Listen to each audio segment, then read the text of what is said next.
আচ্ছা, একটু ভাবুন তো, আল্লাহ তাআলা এই পৃথিবীতে হাজার হাজার জাতিকে ধ্বংস করেছেন, কিন্তু সেই ধ্বংসগুলোর মধ্যে মাত্র একটি ধ্বংস এমন ছিল যেটার কারণ ছিল একটি বিশেষ পাপ। এমন একটি পাপ যেটা আগে কখনো পৃথিবীতে হয়নি। আল্লাহ নিজেই কোরআনে বলেছেন, ইন্নাকুম লাতাতুনাল ফাহিশাতা মা সাবাকাকুম বিহা মিন আহাদিম মিনাল আলামিন। তোমরা এমন অশ্লীল কাজ করছো যা তোমাদের আগে বিশ্ব ব্রহ্মাণ্ডের কোনো সৃষ্টিই করেনি। সূরা আল আরাফ ৮০। এই জাতির নাম সাদুম, এবং এই জাতির নবী ছিলেন হজরত লূত আলাইহিসসালাম। এমনকি এই জাতির লোক তাদের নবীর সাথে সমকামিতায় লিপ্ত হতে চেয়েছিল। আজ আমরা কোরআন ও হাদিসের আলোকে সেই সম্পূর্ণ ঘটনা জানব। কিভাবে শুরু হলো এই পাপ, ফেরেশতারা এলে কি ঘটেছিল, এবং কি এমন আযাব নামল যে সেই জনপদের চিহ্ন পর্যন্ত মুছে গেছে। শেষ পর্যন্ত দেখবেন, কারণ আজকের পৃথিবীর সাথে এর একটা ভয়ানক মিল আছে। হজরত লূত আলাইহিসসালাম কে ছিলেন? হজরত লূত আলাইহিসসালাম ছিলেন হজরত ইব্রাহিম আলাইহিসসালামের ভাতিজা। তিনি ইব্রাহিম আলাইহিসসালামের সাথে ইরাকের উর শহর থেকে সফর করেছিলেন। পরে আল্লাহ তাকে সাদুম অঞ্চলের নবী হিসেবে প্রেরণ করেন। ওয়া লূতান ইয ক্বালা লিকওমিহি, এবং লূতকে স্মরণ করুন যখন সে তার জাতিকে বলেছিল। সূরা আল আরাফ ৮০। কোথায় গেলেন? সাদুম এবং আমুরা ছিল জর্ডান নদীর পূর্ব দিকে অবস্থিত সমৃদ্ধ শহর।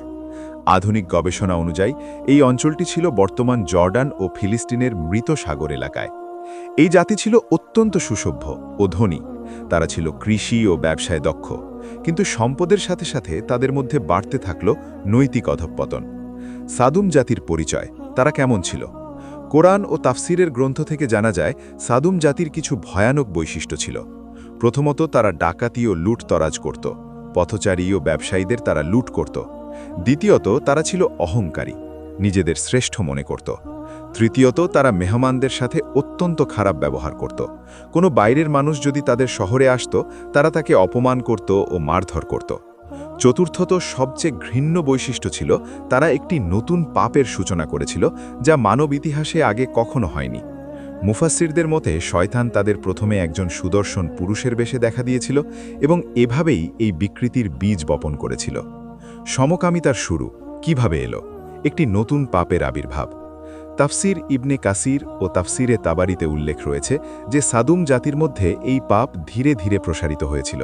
প্রথমে এটি ছিল গোপন, তারপর এটি প্রকাশ্য হয়ে গেল, এবং একসময় পুরো সমাজ এটাকে স্বাভাবিক হিসেবে মেনে নিল। আল্লাহ কোরআনে লূত আলাইহিসসালামের মুখ দিয়ে এই পাপের বর্ণনা দিয়েছেন।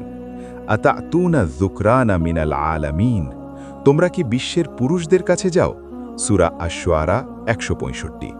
ওয়াতাযারুনা মা খালাকা লাকুম রাব্বুকুম মিন আজওয়াজিকুম, এবং তোমাদের রব তোমাদের জন্য যে স্ত্রীদের সৃষ্টি করেছেন তাদের ছেড়ে দাও। সূরা আশ-শুআরা ১৬৬। সমাজে এর প্রভাব। ইমাম ইবনে কাসির রাহিমাহুল্লাহ বলেন, এই পাপ এতটাই ব্যাপক হয়েছিল যে শহরের সিংহভাগ পুরুষ এতে জড়িয়ে পড়েছিল।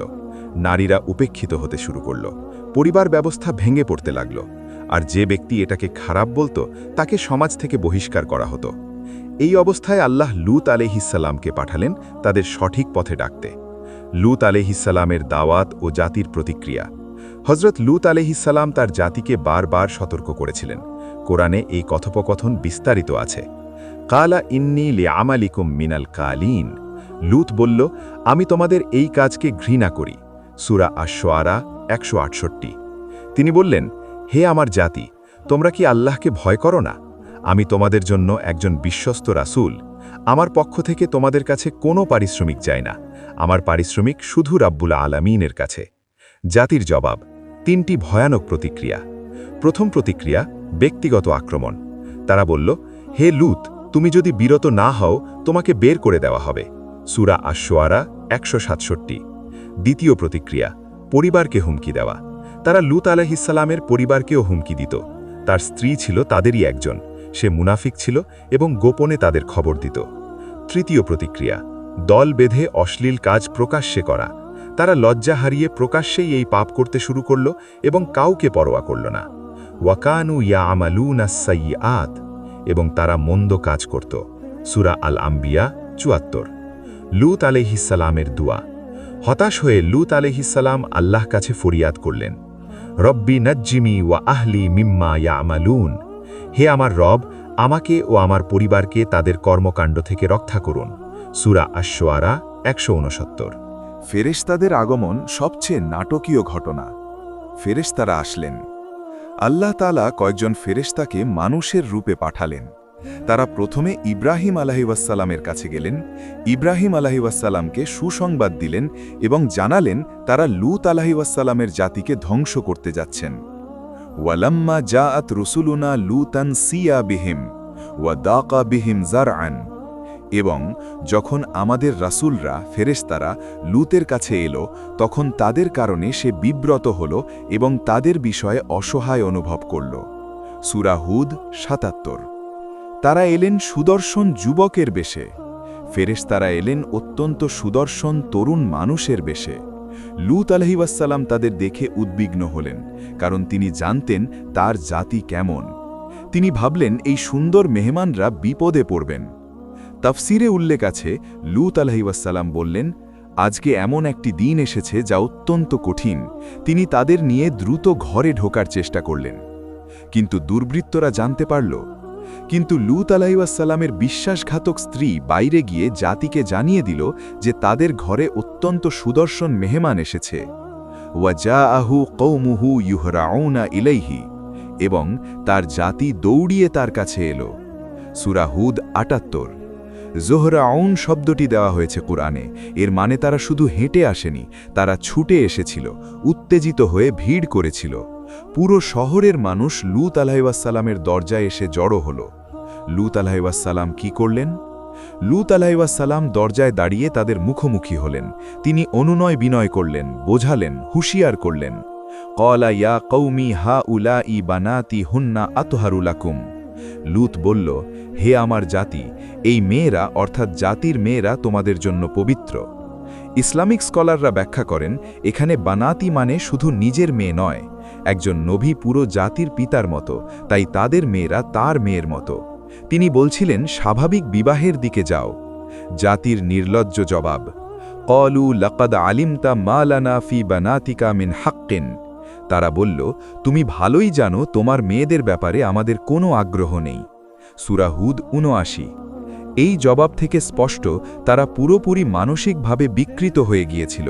নারীর প্রতি তাদের কোনো আকর্ষণই ছিল না, এবং তারা ফেরেশতাদের পেতে মরিয়া হয়ে দরজা ভেঙে ফেলার চেষ্টা করল। ফেরেশতারা নিজেদের পরিচয় দিলেন। এই চরম মুহূর্তে ফেরেশতারা নিজেদের পরিচয় দিলেন। ক্বালু ইয়া লূতু ইন্না রুসুলু রাব্বিকা লান ইয়াসিলু ইলাইকা। তারা বলল, হে লূত, আমরা তোমার রবের রাসূল, ফেরেশতা, তারা কখনো তোমার কাছে পৌঁছাতে পারবে না। সূরা হুদ ৮১। ফেরেশতারা সেই দুর্বৃত্তদের চোখে এমন কিছু করলেন যাতে তারা সাথে সাথে দৃষ্টিশক্তি হারিয়ে ফেলল, অন্ধ হয়ে গেল। তারা দরজা খুঁজে পাচ্ছিল না।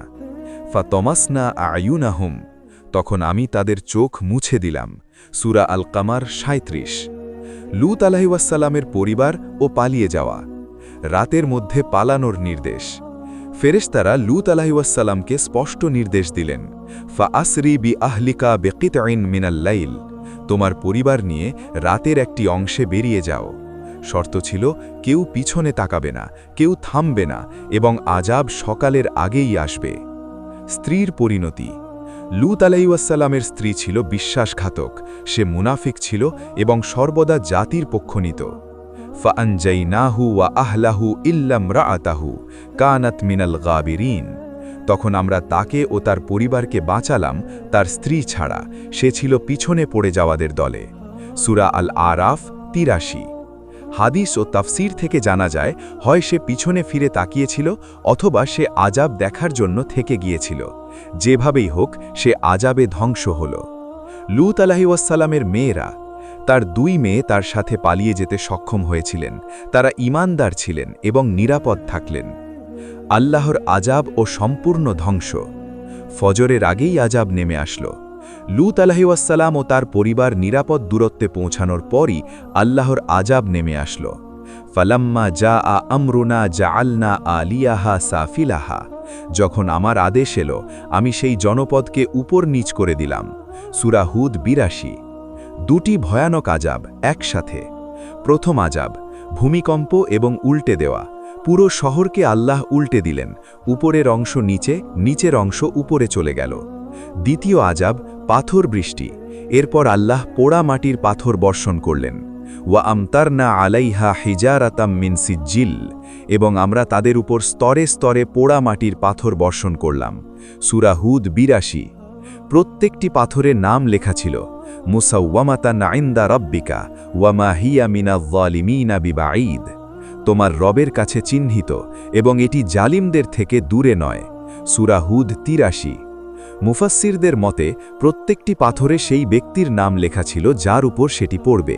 এমনকি যারা শহরের বাইরে ছিল তারাও রক্ষা পায়নি, তাদের উপরেও পাথর এসে পড়েছিল। ধ্বংসের প্রমাণ।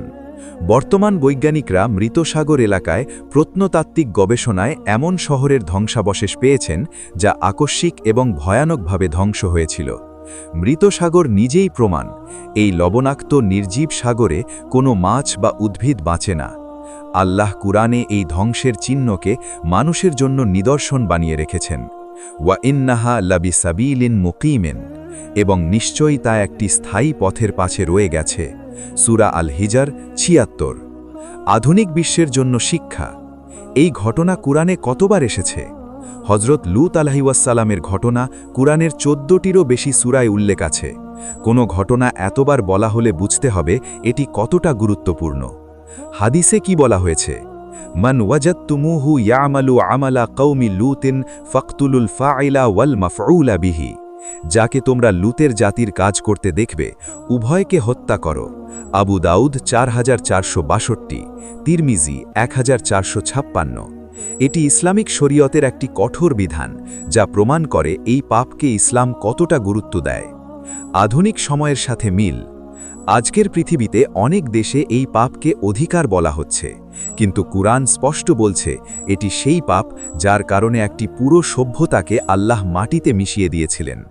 লূত আলাইহিসসালাম একা ছিলেন, পুরো জাতি বিপক্ষে ছিল, তবুও তিনি সত্য বলা থেকে বিরত হননি।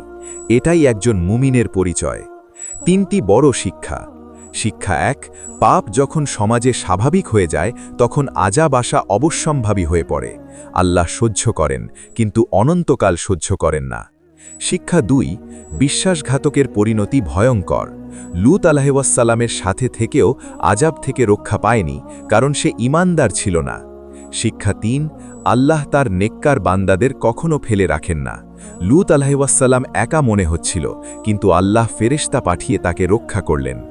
আজকের এই ঘটনা শুনে আমাদের মনে একটাই প্রশ্ন আসা উচিত, আমরা কি সেই পথে হাঁটছি যেখানে আল্লাহর রহমত আছে, নাকি সেই পথে যেখানে আযাব আছে?